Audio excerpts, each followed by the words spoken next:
Japanese folktale. Love for love, an ascetic used to live in a hut at the side of a village. He prayed to God or meditated all day long. He had no worry for food and no use for money.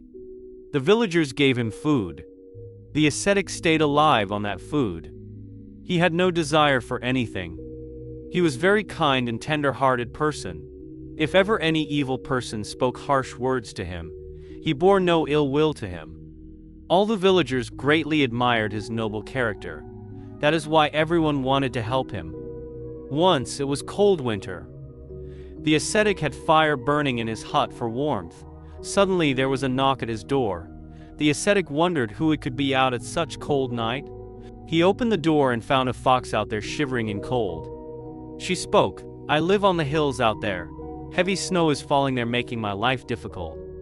Kindly give me a little room in your hut for the night. I will go away in the morning." In the warmth of the heated hut, the fox felt very comfortable. The ascetic gave her some bread and milk. The fox hungrily ate it and slept in a corner. In the morning, the fox asked for the permission of the ascetic to leave. The ascetic told her whenever she liked. The fox again came back at the night. The ascetic talked with her about the day's happenings and gave her some food. After eating, the fox went to sleep. Now it became a routine. The fox would arrive at night and left for the jungle in the morning. The ascetic came to love her as his own child. Whenever the fox failed to arrive at due time, the ascetic would wait for her at the door, and he would anxiously ask the reason for the delay.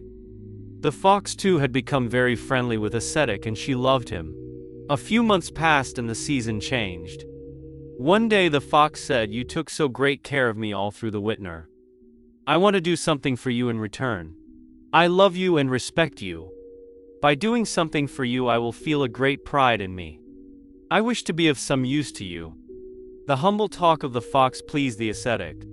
He was overwhelmed. He put his hand on the head of the fox and spoke, "I don't need anything, as you have seen. I have no desires. The villagers give me food and they look after me whenever I fall sick." The fox argued, "I know all that. I lived with for months and learned how you value content, you have no greed. But still tell me something wish to do but could not do to some reason. I try to help you fulfill it." The ascetic thought for some time and hesitatingly said, "I don't need anything.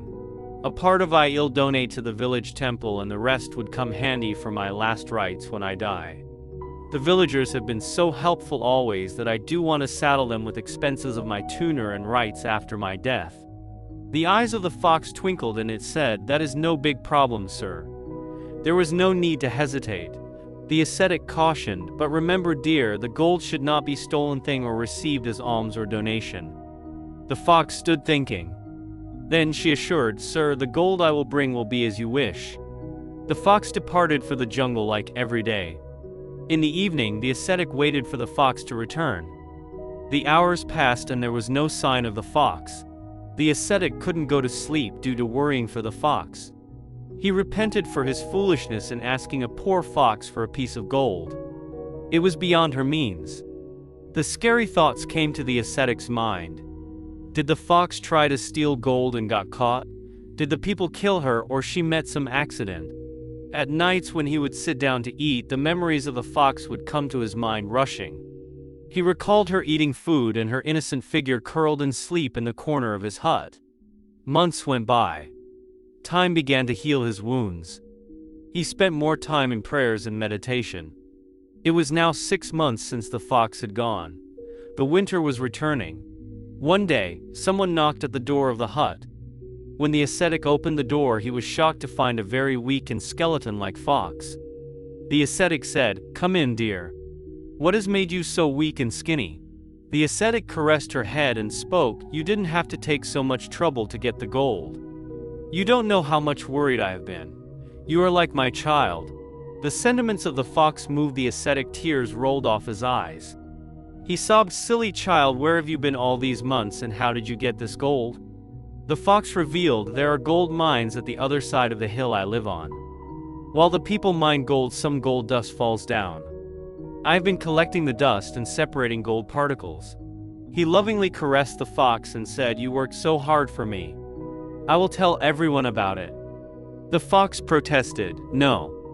I don't want my little deed talked about. I didn't do it for fame. Your love was my inspiration. Tomorrow I will depart, then you can do whatever you like. But if you don't like it, I will go along. And I will not let you go. You shall always live with me." The fox agreed and stayed back with the ascetic. She would go to the jungle in the morning, and while coming back in the evening she would bring some wood for the ascetic's fire.